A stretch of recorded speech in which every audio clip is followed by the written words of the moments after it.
All of the following stories are from the Ask subreddit titled, Tell Me Your True Scary Stories. Link and credits are in the description below. Enjoy. I've had many experiences, but I'll tell you one that freaked me out, because I wasn't the only witness. I was about 12 years old, and I was talking with my dad in his room. My mom was in the closet with the lights off, but we could clearly see her folding clothes. Well, during me and my dad's conversation, he had asked my mom something, but no reply. He eventually got to the point where he started to yell. I got up and stepped into the closet, but then I heard my mom walk into the room and ask why he was yelling her name. I looked at her, and she had a towel wrapped around her. I quickly looked back into the closet and saw nothing. Absolutely nothing. This obviously creeped me and my dad out. Whatever we saw, it wasn't my mom.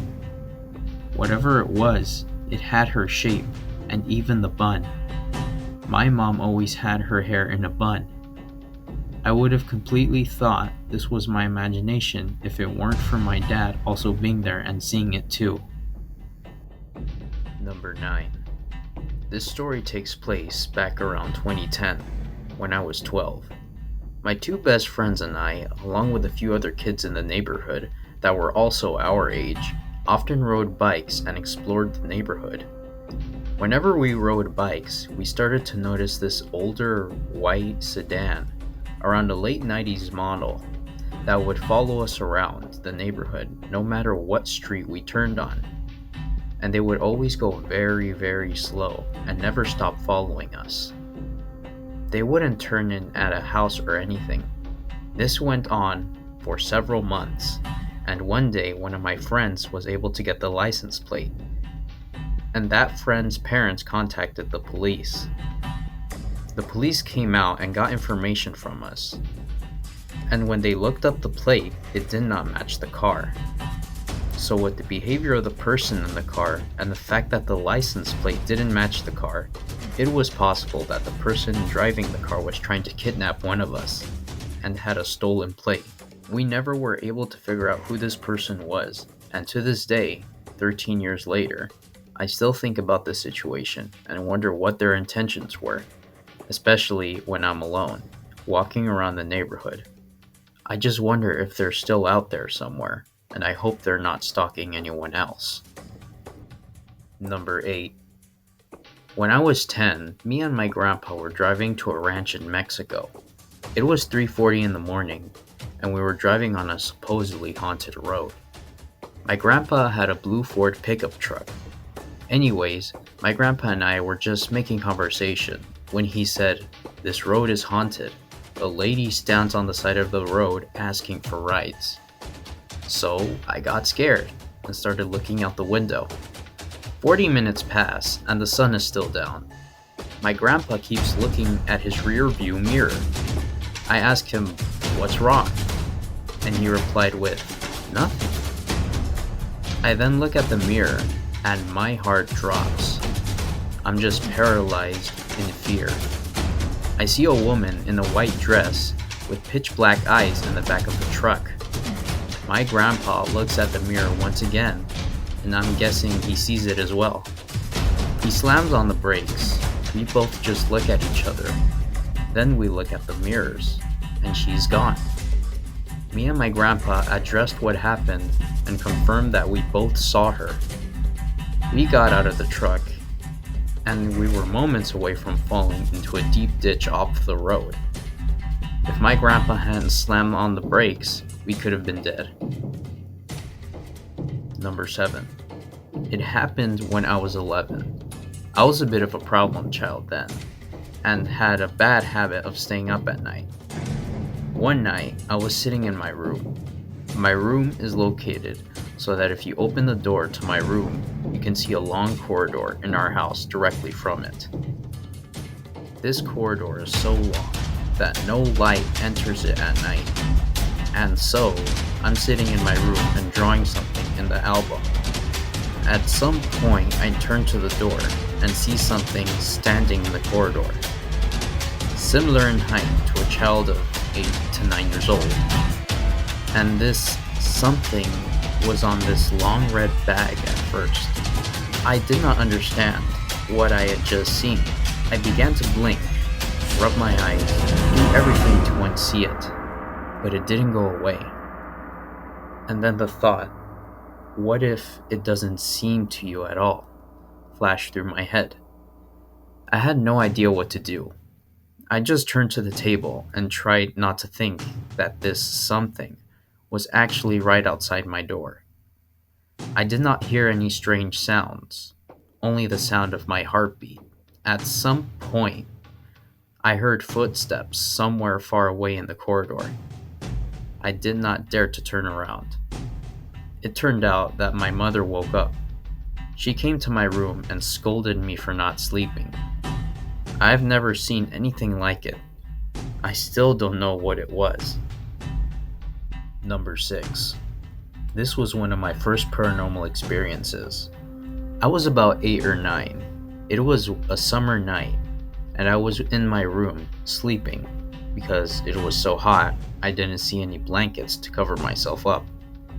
In the middle of the night, I must have slipped my leg off the bed. I woke up to something scratching my foot. I don't have any pets in my house. I looked down and saw hands under the bed. They looked really old and had really long nails, like witches' hands. I started moving, blinking and stuff to convince myself that the stuff that I was seeing is not real. It was. I ran off and told my parents about it, but they were acting like any other parents, saying that it was just a nightmare. However, the next day, I woke up, looked at my foot, and saw a scratch. My bed is also like fluffy, covered in this material, and doesn't have any sharp edges or anything that I could have scratched myself on. Later in my life, I discovered that in my religion, there are things called jinns. There are good and bad ones. They can try to shape into humans, but every time they try, they fail. Basically, it was a jinn that night that had scratched me. Since then, I don't sleep without being covered in a blanket at night. Number 5. Me and my cousin were walking at a park one late night in Mexico, and a white little dog kept following us. But this dog looked a little weird, and its back was all humped. But anyways, when we were walking to our house, the dog just kept following us, and every time we turned around, it gave us a creepy stare. By the time we got home, we looked back, and the dog wasn't there. So we just never thought of it as weird until we turned on the TV. We had a little window on our roof, so we could see the night sky. And when we looked up, the dog was just staring at us and started scratching at the window, really aggressively. So my cousin went to get his bat as I stood there watching him scratch at the window. He looked a bit off and edgy, as if someone was in his skin, but by the time my cousin got back, he was just staring, so we went up there. It was only a ladder, so there's no way he got up there. He wasn't there, except for the smell of a dead body. Later, some dog that looked like the same dog from last night was found dead, with its stomach cut open. Thank God we moved. Number 4. I was around 12 when I went on a vacation to my grandparents' house. My cousins and family lived in the same block, so we would stay until late at night, playing tips and telling scary stories. There was this one house on the block, which was gray and rotting. Dusty windows, everything was chained up and chaired. The people there said there was an old woman with a really bad temper, but she had a really good voice. She had died in the house. It had caught on fire one night. Me and my cousins and all oldies sat down around the fire as if it were a weekend. gazing at the stars and telling jokes. And we heard singing. We vibed to it a bit until we realized there was no radio or anything on. One of the grandparents recognized the song, saying it was the song that the woman sang. Chills went down my spine. The wind picked up and blew the fire out. The children ran inside as the parents investigated the site. 10 years later, I am still scared of visiting my grandparents' house. The parents found nothing. I have asked the people around, saying that they have heard similar things. Number 3. I recently started working for a carpentry business. I'm fresh out of high school, so I'm pretty much brand new to this type of work. One early morning, my boss had called me and told me to make my way over to one of the job sites we were at. Once I got there, he directed me on what to do, and he was on his way. I was the only one at this specific house due to us being understaffed. 6 of us. Once he left, I took off my shoes and began walking down the steps. Then I heard what sounded like panting in the basement. I figured the family just had a pet somewhere down here, so I continued walking down the stairs. I got into the room that was unfinished and had all of our equipment, and began cleaning buckets for mud when I heard a bark, but not just an ordinary bark. It sounded like a grown man imitating a bark, so I instantly assumed it was my boss, who forgot something and was trying to scare me. I dropped my stuff and walked to the door and yelled his name to see if he was there. No reply. I was kinda getting a little creeped out, so I decided to leave the room I was in to make my way upstairs. But before I could, I heard that barking noise again, coming from somewhere down in the basement. I went and checked one of the rooms down there, and when I saw the source of the noise, I got scared. The way the eyes looked made me feel so uneasy. It was so uncanny the way the dog looked. It was a very large dog, almost like a grown man was hiding inside of a dog's skin. My eyes started watering up, and I had chills everywhere. My blood still runs cold thinking about it. Number 2. When I was 9 years old, my family and I moved to another country. We settled in a pretty old apartment that we were renting. It had a lot of old furniture and was pretty worn out, but we didn't have a choice at the time. One day, me and my siblings decided to look through the drawers. There was a bunch of old stuff that people who lived there before had left, like candles and etc. That's when we found an old drawer full of dirty vintage plushies. My mom wouldn't allow us to touch them as we never knew what happened to them. Then suddenly I caught a glimpse of a weird plush doll. To be honest, it looked like a voodoo doll of something. One eye has a pin and the other one has a smaller than the other and had a cross. Ugly weary dress and arms of different sizes.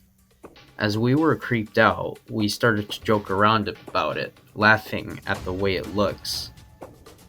We had already put it back in with the others by the time Mom called us.